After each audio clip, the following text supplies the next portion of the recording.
In 1964, a historical event happened.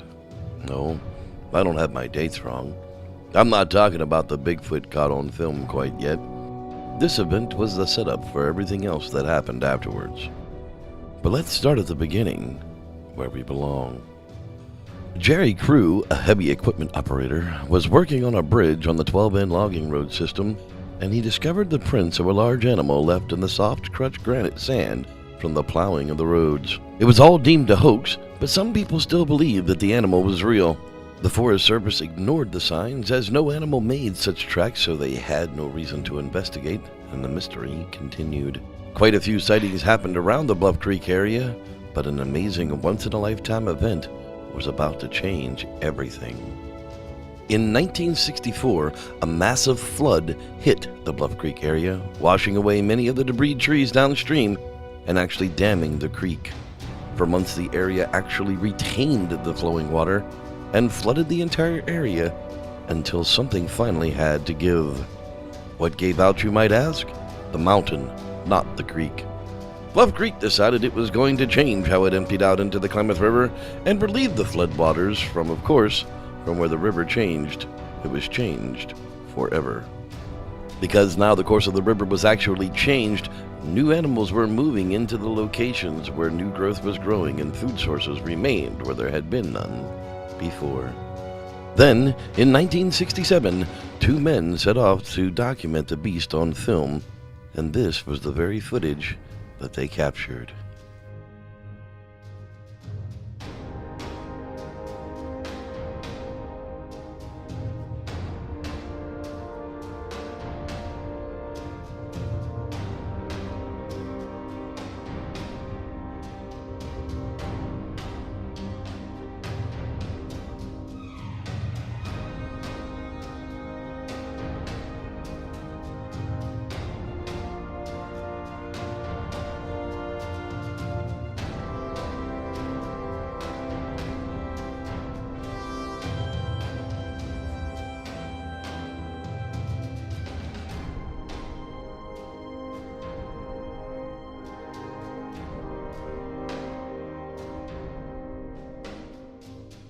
Those two men were Roger Patterson and Bob Gimlin.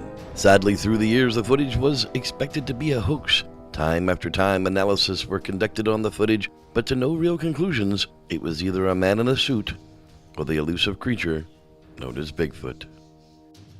Peter Byrne, the once famous Bigfoot researcher, and Ray DeHinden visited the site.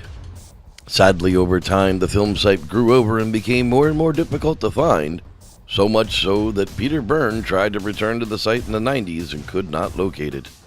Then again in 1998, John Green and Bob Titmus were seen actually lost in the woods, and Ray DeHinden either forgot exactly or became too incapacitated to recall it from old age. But as the years went on, the site faded from known history, and upon DeHinden's death in 2001, it was nearly lost forever.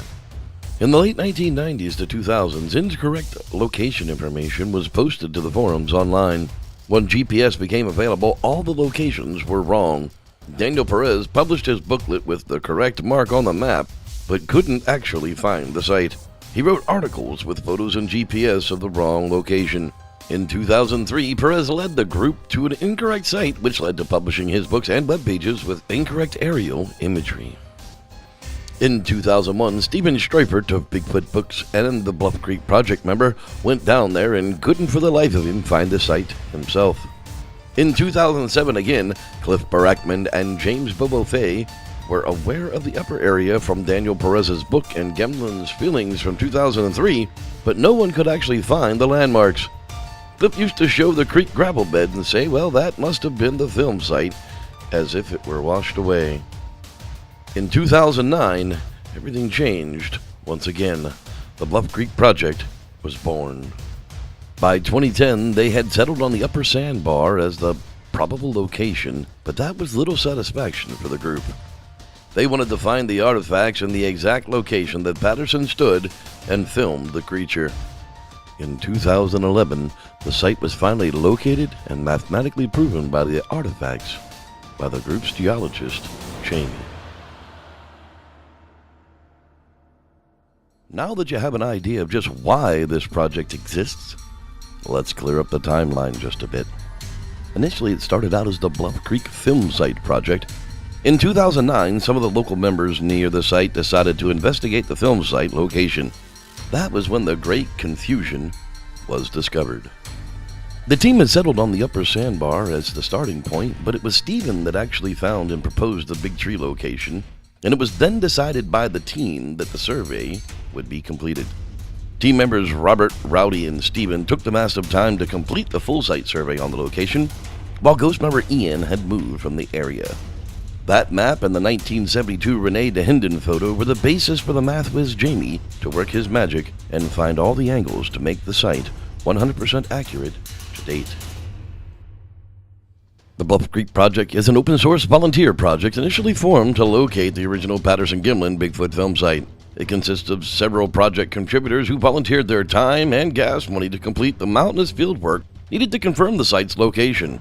They've been researching the area formally on foot since 2009. The Trail Cam project was launched in July of 2012, and it successfully raised enough money to purchase 4 high-end trail cameras. They committed all of their personal trail cameras to the project as well, for a total of 8 cameras installed at the site. The cameras were installed in late October 2012 on the 45th anniversary of the film. The cameras spent 7 months in total down at the film site, capturing the movements of Bluff Creek's inhabitants. They had a few camera failures, but all of the newly purchased cameras performed flawlessly. Since then, the expeditions have continued. This is how I found myself on the adventure of a lifetime. I suppose it's time I introduce myself. I am Reverend Jeff, and this is the story of the Bluff Creek Project's 2014 Summer Expedition.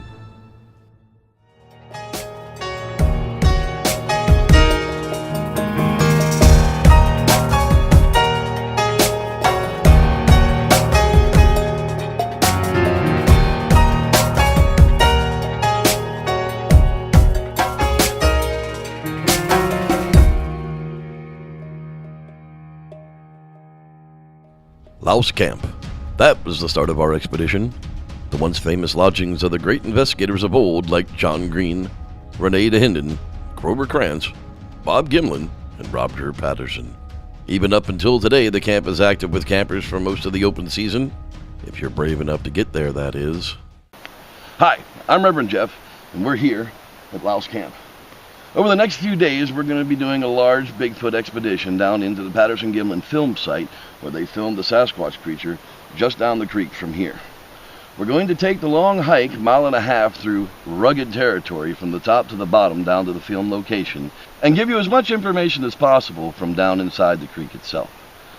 Everybody here is involved with the Bluff Creek Project over the next 4 days. We're going to push as hard as we can to try and get an answer to the Sasquatch question. Louse Camp is many miles off the logging roads, and through the years, all of the paths that once led there have overgrown with just a few. It took us nearly an hour to crawl through the last few miles of ridgeline once we left Highway 96. I must admit at times I wondered if the rig John and I were driving would make it around some of those corners. In fact, after our first quad scouting adventure, it left us bothered thinking, gee, we drove the truck down these trails? Through the years, there have been many exciting happenings right here in camp. Let's listen as Stephen of Bigfoot Books tells us of the area. As far as Louse Camp goes, it's just a cool place to be because this was where all of the original Bigfoot expeditions in North America happened. You don't count like the monster hunt up in Canada.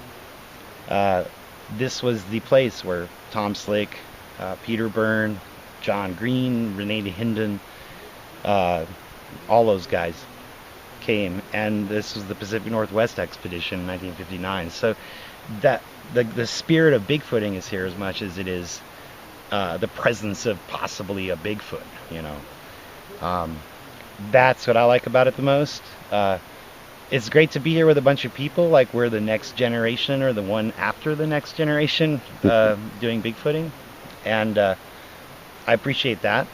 But the coolest thing about Louse Camp is when everyone else is gone, or when you're up here just with yourself or your girlfriend who's sleeping in the tent, you know. At that point, like at 3 a.m, it's utterly silent here. And you can hear the voices of the creek. You know, the babbling brook comes through here with Notice Creek coming down here, meeting Bluff Creek and going down around us. It's like a big acoustical basin, and it's the spookiest place I've ever been to in the woods. You know, you can actually hear the voices of the creek speaking, and you start to believe that there are like Sasquatch out there, or banshees, or howling sounds drifting down the creek. And it's so damn quiet that these sounds of the babbling water and rocks actually take on a life of their own. Even upon our arrival into camp, it was apparent that the creek knew we were here. As investigators Wes Losner and Gip Morrill arrived, something interesting took place. Well, me and Kip, we came up earlier than everybody else when we got here, and you know, we set up our little camp area, and we were just chilling, waiting, and you know, to the right of us over here where the little blue lagoon thing is, we kept hearing sounds like a young lady swimming, having fun, you know, and we didn't think nothing of it. Everybody got here, everything was cool. Then last night, it was pretty creepy. Like 3:30, 4 a.m. I woke up because it sounded like across the creek right here behind us, and it's just steep, but it sounded like a man and a woman arguing with each other. And like, I could have sworn I heard no, but it sounded like a man and a woman arguing, and I don't know, that was pretty creepy. And I looked around to see if anybody was awake, but I don't think anyone heard it but me. In the past, Louse Camp has been used for some rather unusual experiments. Here's retired Ranger Robert Leiterman to give us an example. We do a lot of videos, and we kind of work on experiments, and one of the experiments we did was using a therm. So we try to figure out how much of a distance can you still see a clear image with the therm. So Bart was here, and part of the deal was we wanted to know the difference between clothing and no clothing. So Bart, as always, volunteered to wear his underwear. I drew straws. I got to wear the gorilla suit, and it was one that Bill Munns was using, had brought along for some of the experiments he's working on. So the deal is we wanted to figure out if a person was wearing a suit, and if they generate enough heat wearing the suit, what type of a heat signature would they have?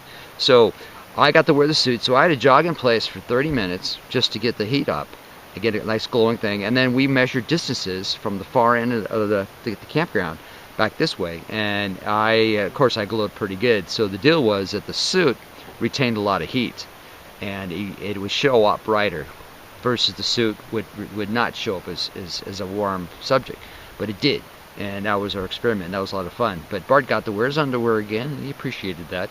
That's twice now he ran around his underwear while we did this therm experiment. Once here, once over towards Washington with the group. Jamie, the team's geologist and game cam expert, had a disturbing encounter right here within the camp itself. Listen as he retells the story near the campfire. Yeah, so last year I decided to come down here, and I was going to spend one night, maybe 2 nights down here by myself, and I needed to finish some work on the camera project stuff, and I needed to do a bunch of writing and things. So I figured I'd come up here, check a couple of trail cameras that we had at some of the other sites, and I was just going to stay here for one night. And so I came in here and I lit a campfire, and I had my car and everything, and I was hanging out, and I was making a video on how to use my seismometer. So my seismometer that I had was going off, and it kept going off all night. And anyway, so I heard something coming on the seismometer. I was like, oh, it's probably a bear. Well, a bear walks right into camp. So there's a bear hanging out on the other side, and I'm like, oh, that's great. And it wouldn't leave, and I was making noise, and it was just hanging out. And so then I remember I was throwing rocks at it, and it went away. It came back like 20 minutes later. It was just like wanted to hang out. I don't know. But anyway, so I took my my 22 and I fired a bunch of rounds at the ground right next to it. It didn't even flinch. And I was just like, all right, time to pack up and head out. But that was kind of crazy here by myself. So what happened? That was it. I just I packed up and I went home. there was a very good reason that this would be our base camp. Onion Lake was our first destination on our list. Early on day 2, we loaded up and drove the logging roads up the ridge to visit the location. Throughout the years, there are many famous Bigfoot reports directly from this location, starting in August of 1967. John Green, while investigating the sighting in the area, has located several tracks on Onion Mountain. Through the years, the tracks got labeled as Blue Creek, but it is indeed within a short distance from the lake. Green himself cast the tracks to add to his collection from the area. Later was found to have possible dermal ridges located in the plaster. For the first time, subtle signs were emerging that this incident was not a hoax. Even after the big event in '67, reports still came in from the area. A report from the OregonBigfoot.com recounts a visit to the lake as such. At roughly 9 p.m. on July 5th, 2004, the last light had just faded away from the campers on site when they heard a loud grunt come from a small hill near the campsite. The grunt could only be described as a lot of air being exhaled at once. Shortly after, a deer scattered from the woodline and another grunt came from the location. Then another, then another. It seemed as though they were surrounded. It sounded like the animals were communicating to each other. The grunting was intense for about the first hour, then seemed to dissipate. Near nothing, then silence before daylight. The campers had no further activity during their stay. Then, in 2011, one camper discovered some tracks near Onion Lake, as his story goes. They drove up near Onion Lake and saw some tracks that were melted but appeared to be giant human and a giant stride. But they were too melted to be any proof. When they ventured down the hill, they found a giant solid waste pile near the road that appeared to be like a human, but much larger, with vegetation, and not very much like bears that are common in the area. One of them thought they could smell something on the air and heard it running down the hill. He was somewhat unnerved. The following day, they moved on to another location. Those incidents, among many others, are reasons to investigate here. Let's see what the project members had to say about the area. Well, Jeff, today we're out here at Onion Lake, and we came out here to pick up a couple of our trail cameras. We had them out here for 7 months. As you can see, we have a nice little lake over here. It's not too small, maybe 1 acre or so. And then we have the spring that feeds the lake right here. And this is excellent habitat for bears and cougar, any big animals that are thirsty. And if you're a big animal and you want to drink some water, this is the spot to go within 15 miles. And most of the animals know that this is here. And there's trails coming in from all directions that come up here. And there's been a lot of historic sightings here. This is pretty famous. So we put trail cameras up on the edges of the spring here, and we had some watching the edge of the lake, taking wide shots of everything. And Thanks, Jamie. Now, Rob, what makes this one of your favorite spots up here? Well, I know a lot of people come here. We're up high enough elevation-wise. Onion Mountain's just down that way, right over there. It's a pretty high peak. And sometimes late at night, when everything's really quiet, you hear some weird stuff going on up this way. And some of it's generating from the top of the mountain, almost like a vibration type sound you hear occasionally when it's really quiet. Probably just the blood circulating through your ears, but you never know. What I like here too is this spot right here. It's been used for a lot of people, and I just like it. It's only enough space for like a limited number of campers, so you don't have to share very much. And there's been reports, people camped here, just right at this area here, and seeing eye shine or seeing Bigfoots just up the top of the side of the hill, looking down at them. So it's had some action here. Like Jamie mentioned, lots of bear activities. We sat here many a nights in thermal night vision, watching the bears go back and forth all over this place. So a lot of good action, guaranteed bears.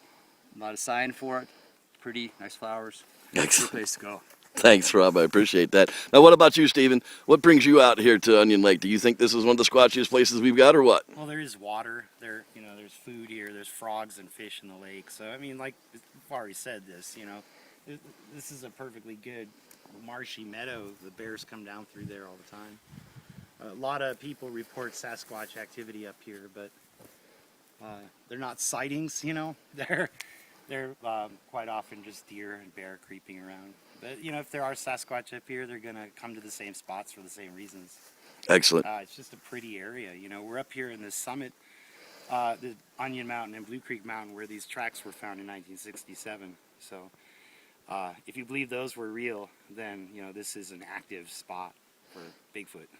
Just as recent as 2 years ago, our own investigator Rowdy Kelley, while investigating with Bart Catino of the Sierra Evidence Initiative, had an incident right there at the lake themselves. Let's hear the incident in his own words. It's actually Onion Lake story.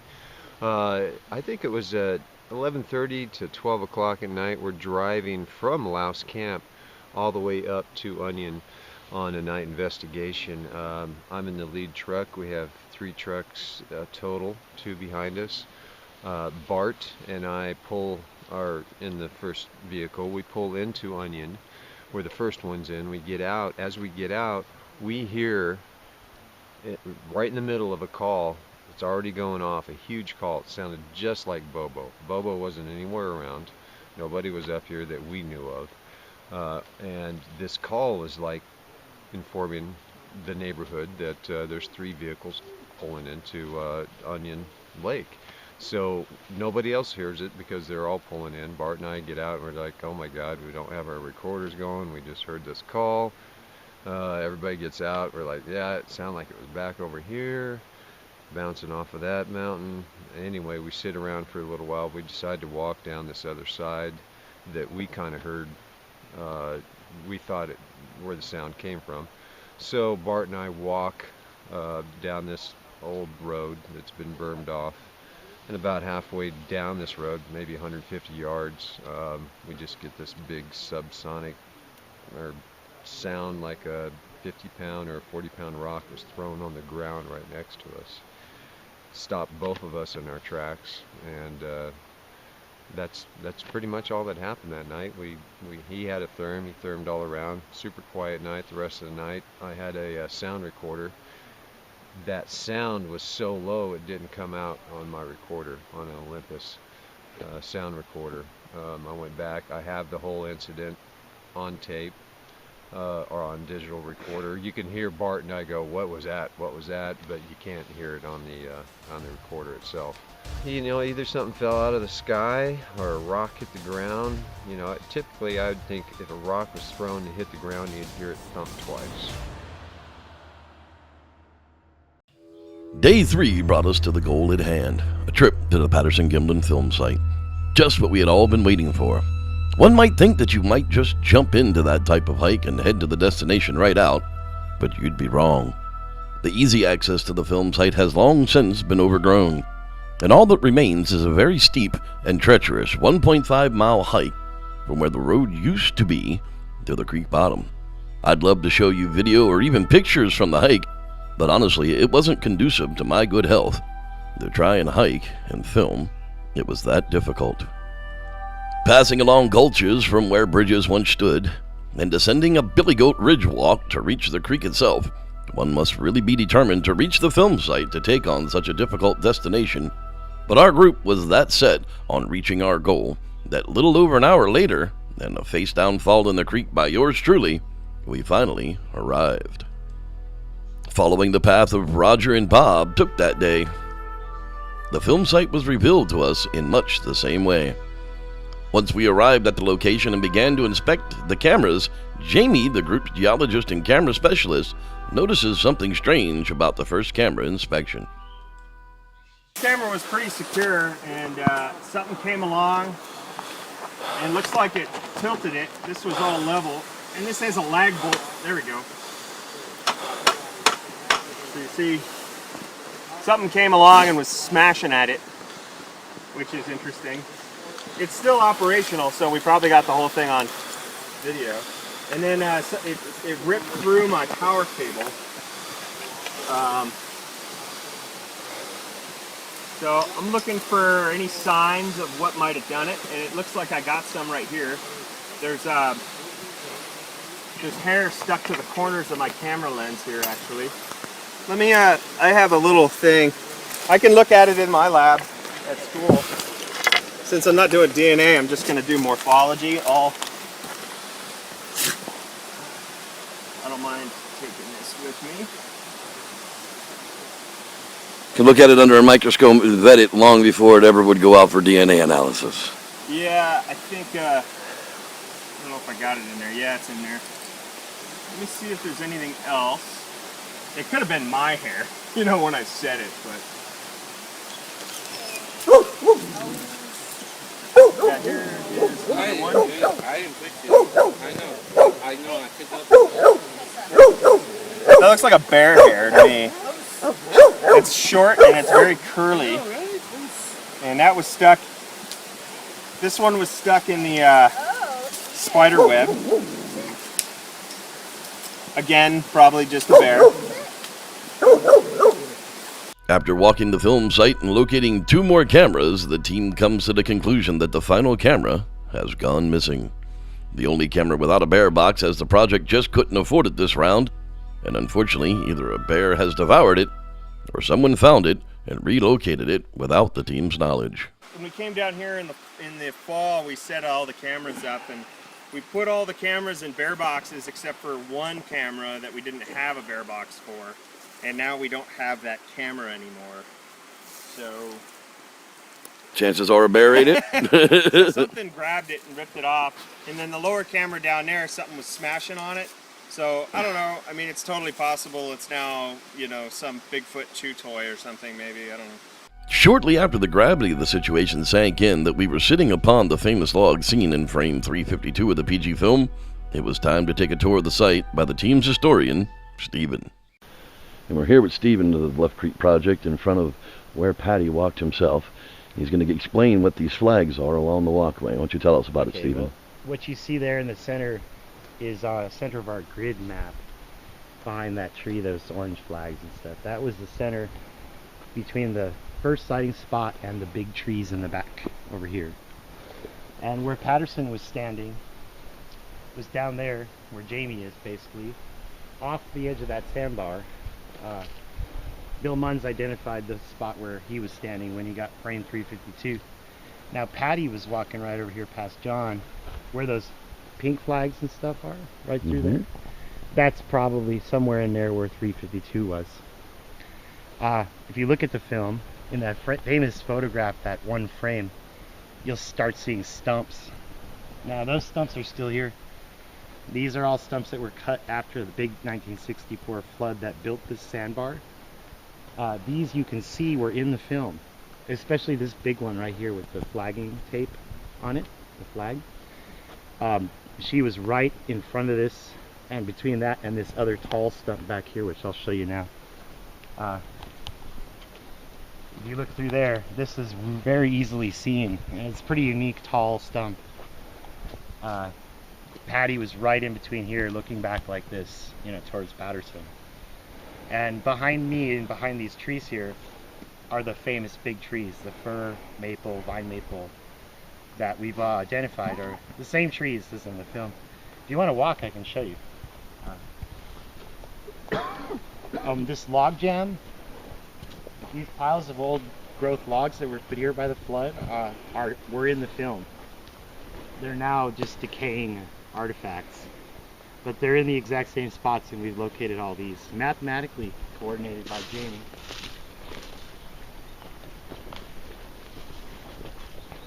This is the famous stump that was in front of Patty.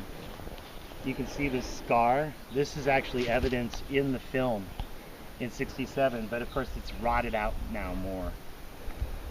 And since we've been bringing people up here, they keep tearing pieces out of it. There's the famous big stumps here.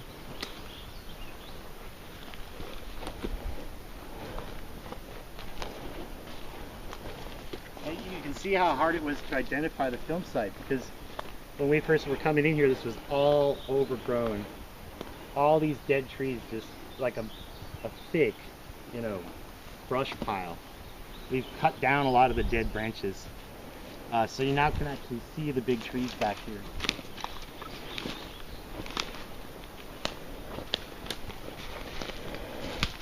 That there, Jeff, is the famous big fir.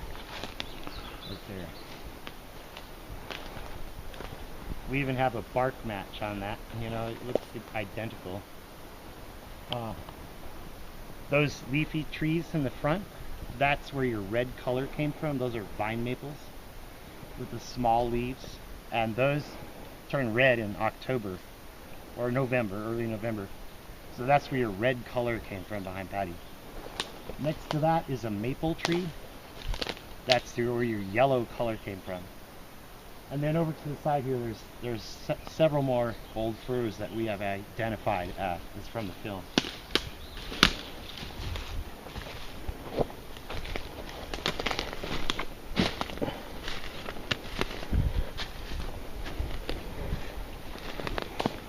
So you see this one, this is what we call the middle tree. That old fir, these are all old growth trees. That one is readily visible in the film. And next to it is this little snag, it's a dead fir. This is that tall, pointy, dead tree that you often see in all the film site photos. And that still exists, although the top broke off of it. Then behind here is a tree that has a lot of side branches coming out of it. This is what we call the ladder tree, after Bill Munn's. And then more firs back behind there that are also very readily available to view in the film. If you go up in there, you'll see them better.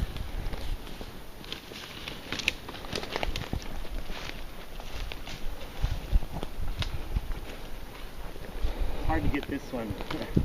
Unless you hike up in there, if you get up underneath it, you'll see the ladder-like branches.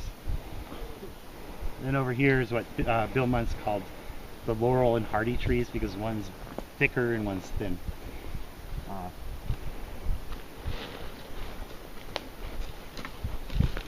Those you can kind of see through here. Laurel and hardy. There they are. Yeah. Nice. So anyway, Patty was walking down through here and walked down through past there to the end of the sandbar into the creek. Okay, well, back behind us is Patterson. You can see that fellow sitting over there. That's where Patterson was.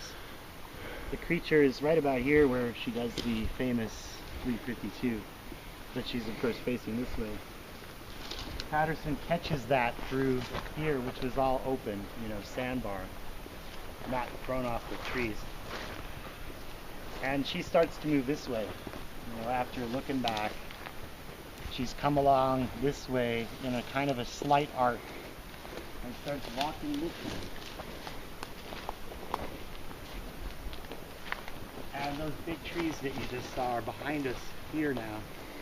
And at this point, Patterson's view is obscured by that log pile that's right over there, you see? The one we were sitting upon earlier. Yeah, so Patterson had to start moving around the log pile. And that's where you slightly lose sight of the creature for a few seconds.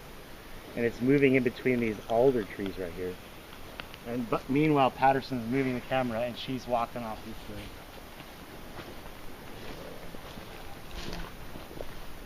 So right about in here is where you see those dead alder trunks blocking the creature. And so Patterson is shifting sideways to get that view of the last few frames. She's walking off this way.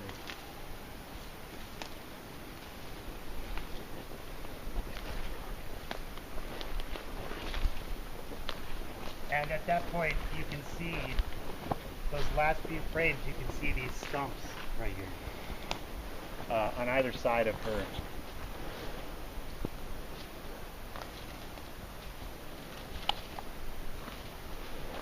And then the camera rolls out of film right about here. Okay, so the film ran out right about there where you're standing. She kept walking this way to the edge of the sandbar where it meets Bluff Creek again, where the creek has curved around the sandbar. And she headed up either up the creek according to Gimlin and Patterson, or according to Titmuss, she went up this way, up the hill. And you can see that if you just walk right over here.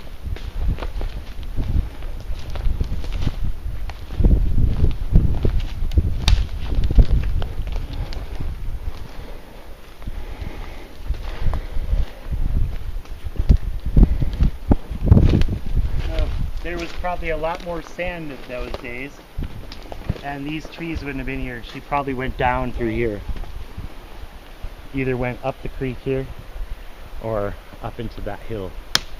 And over there is where she supposedly, according to Bob Titmuss, watched down on the sandbar. just from that angle, which is also what Rene de Hinden tried to replicate in his aerial shot taken in 1972. After servicing the cameras and having a good rest at the location, it was time to start that long hike back up the ridge to get back to camp. Many people ask why the cameras are not working, and to that I say, they are. Here are some of the winter highlights from the film site cameras.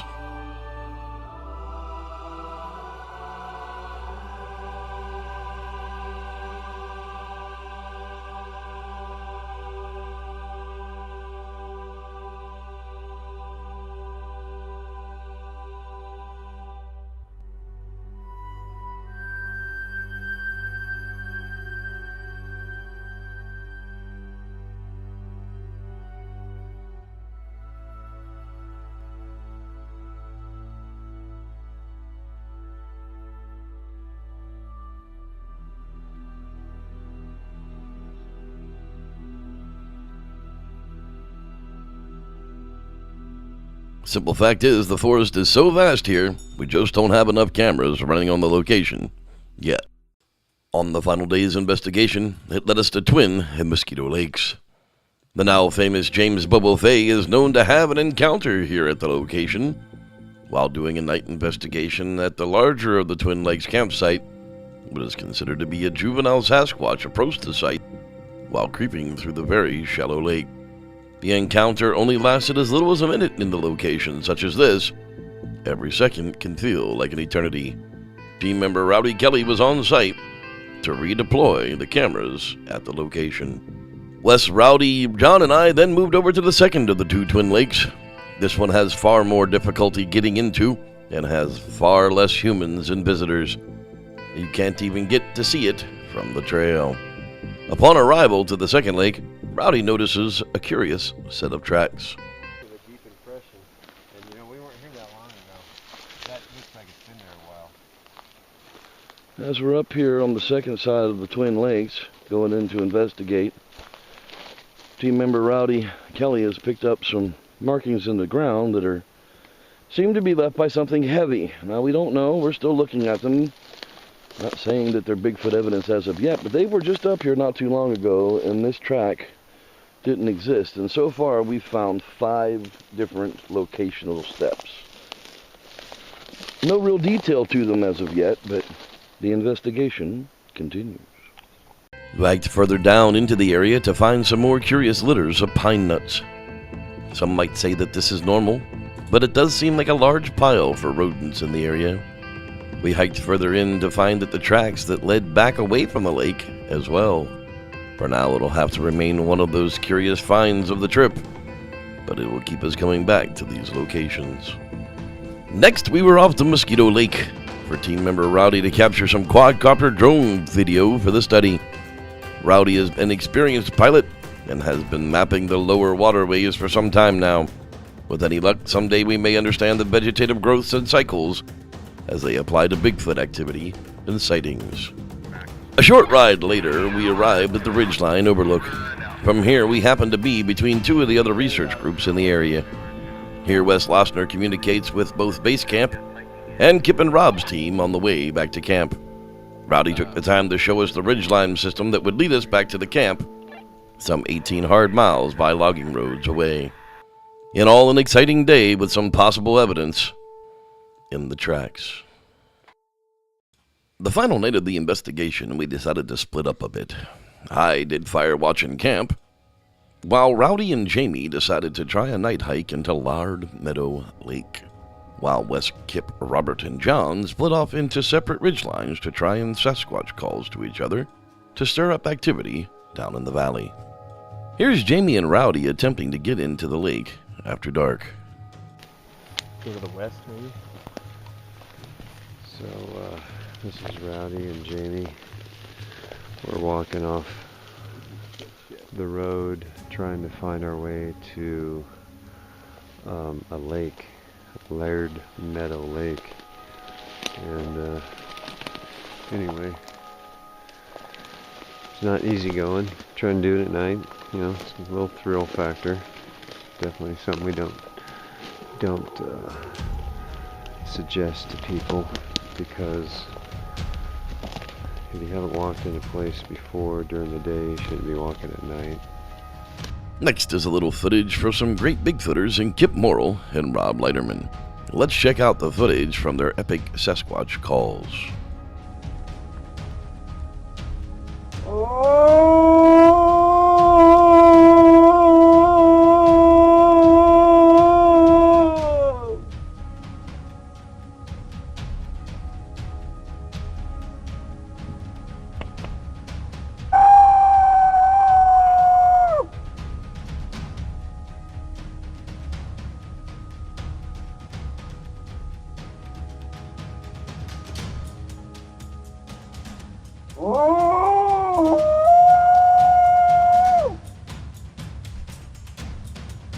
With little activity being caught on audio or video this night, the Bigfoot seemed to have won. And just as a little reminder, when you may not be the only humans in the area, your Bigfoot calls may bring people searching for answers. Here's Wes Lofsner again with an interesting incident from camp. Well, while we were chilling, Dick was telling me a story about one of his sightings. And we hear a truck coming. We thought, it was someone coming back, maybe the quads or something, but then we see it's a little truck. It's got a little Native American symbol or something on it. They park over there, two ladies get out, go swimming, come back out, or before they went swimming though, one of the ladies walking right here in between, they snapped a photo of me and Dick, and then went swimming, and got in their truck and left. It was kind of weird, It is kind of creepy. Thanks for the story, bud. Like, why did you take a picture? So, how do I wrap up an epic adventure such as this? By pledging my services and help to the project. That's how. So far, the project is still small, but the area is not. The vast size of the PG Film Site alone is too much for what little bit of gear we have, but that will not deter us from the task at hand. Right now, the 8 cameras we have will continue to watch the hot zones around the location. How can you help? Well, since we're an open source transparent project, your contributions are readily available on our Facebook page. But let's break down the costs just a little. The current price on Amazon.com for the items needed is, well, for the Trophy Cam HD Max, $223.35. For bare box cameras, protectors, and you saw what happens when we don't have them, $31.99. 32GB SD memory card, $20.37.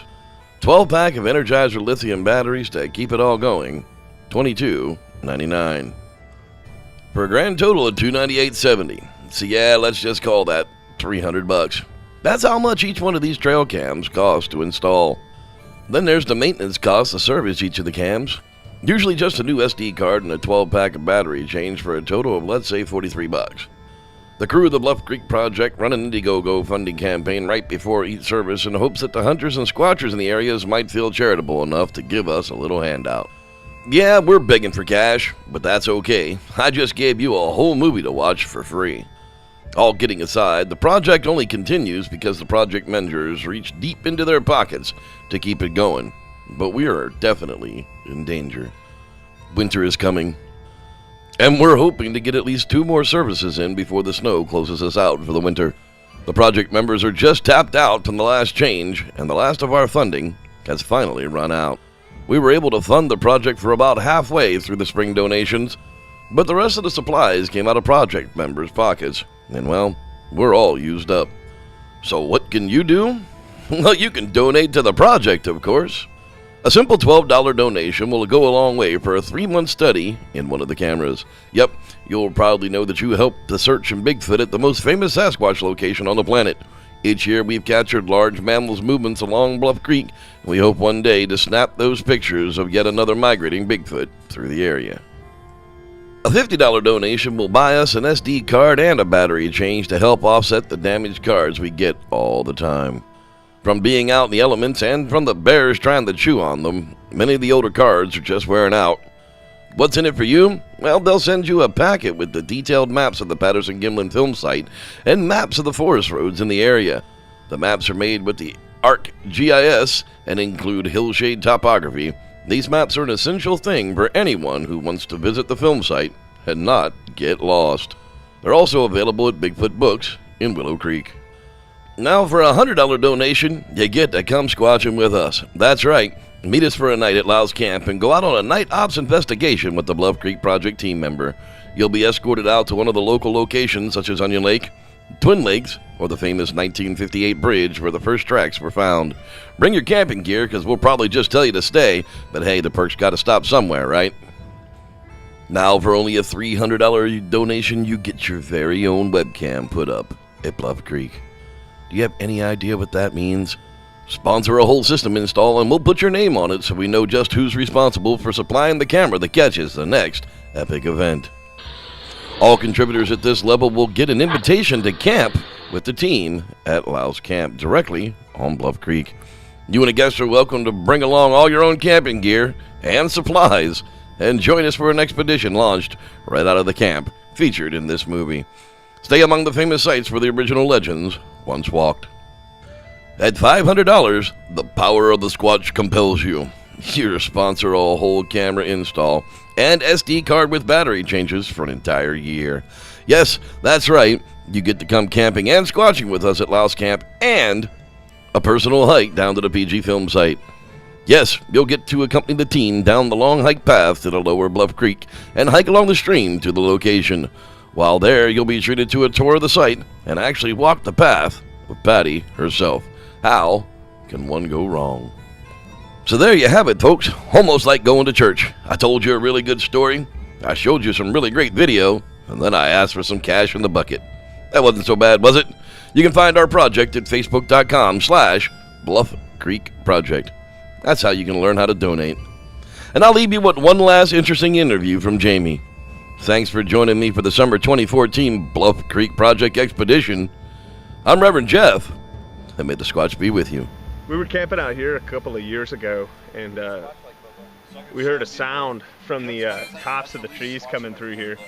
And we looked up, and there was an orangutan, and it was wearing a football helmet, like one of the old school, like leather football helmets, and it was wearing a Superman cape as well. And it came in on a zip line. We didn't even know the zip line was there. It came in from over here and just went right across camp. It was kind of weird. True story.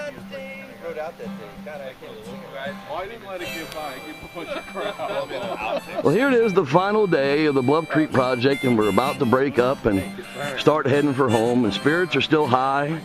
Everything's been fun. Everybody's still having good conversations. Say hi, Wes. What up? Say hi, Jamie. Last statements for the Bluff Creek Project expedition this trip? We didn't catch our flying orangutan, but maybe he'll appear next year. Next year, we'll give it a shot. Thanks, Jamie. She walked on two legs and was covered in hair. Roger and Bob had quite a week. Where's the other water bottle, Bob? Yeah, where's the other water bottle? Here. In the truck? Right here. Oh. Al got a call on the telephone. Roger and Bob stopped by his home. They told him about their good luck. Oh, no, I'm going to tell you about that orangutan, though. That was how we met Jamie, actually. He was the one that came swinging through on the zip wire. Took off his football helmet and his cape and said, "Hello, I'm a geologist and I can do trigonometry."